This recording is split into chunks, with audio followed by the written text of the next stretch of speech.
قبر کا حال، قبر کے حالات، قبر کی وسعتیں اور قبر کی تنگیاں، اس چیز کا ہم کبھی تصور کیا کریں،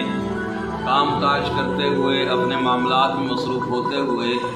کبھی اس چیز کا تصور کریں کہ قبر کی حالت کیسی ہوگی۔ کہ دیکھیں حدیث کے اندر آتا ہے کہ مردہ کئی دن تک، کئی لمحوں تک وہ تنہائی محسوس کرتا ہے، وہ تنگی محسوس کرتا ہے، اکیلا پن محسوس کرتا ہے۔ دیکھیے اگر کسی کو 4-5 فٹ جگہ میں یا 10 فٹ جگہ کے اندر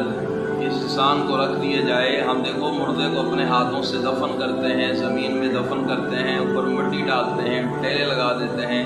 پتھر لگا دیتے ہیں، اوپر پتھر رکھ دیتے ہیں، اوپر پھر مٹی ڈال دیتے ہیں۔ اب دیکھیے کہ وہاں بظاہر کوئی ایسی چیز نظر نہیں آتی،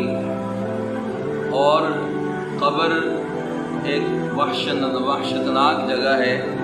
ایک ہیبتناک جگہ ہے۔ نبی علیہ السلام نے فرمایا القبر روضۃ من ریاض الجنہ وحفرۃ من حفر النار، یا تو جنت کے باغیچوں میں ایک باغیچہ ہے یا جہنم کی گڑھوں میں سے ایک گڑھا ہے۔ اب دیکھیے قبر کی کنڈیشن کو تھوڑا ہم اپنے تصور میں بٹھائیں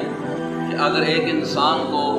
ایسی جگہ جہاں تمام فیسلٹیز موجود ہوں، تمام سہولیات موجود ہوں، چاہے 10 کنال کا گھر ہو، 10 مرلے کا گھر ہو، 20 مرلے کا گھر ہو،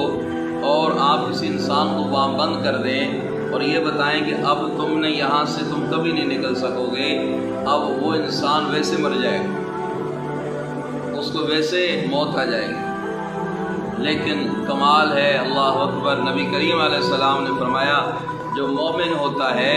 اس کے لیے قبر تحت نگاہ کشادہ کر دی جاتی ہے، جنت کی کھڑکیاں کھول دی جاتی ہیں۔ اس لیے ہم قبر کو یاد کیا کریں، قبر کو اپنے سامنے رکھا کریں، کام کرتے ہوئے اگر ہمارا دھیان قبر کی طرف جاتا ہے، ہمیں خیال آتا ہے تو یہ ایمان کی نشانی الحمدللہ۔ اور اگر قبر کی طرف سوچ ہی نہیں جاتی، خیال ہی نہیں جاتا، تو بھائی یہ بڑا لمحہ فکریہ ہے۔ اللہ ہمیں سمجھنے کی توفیق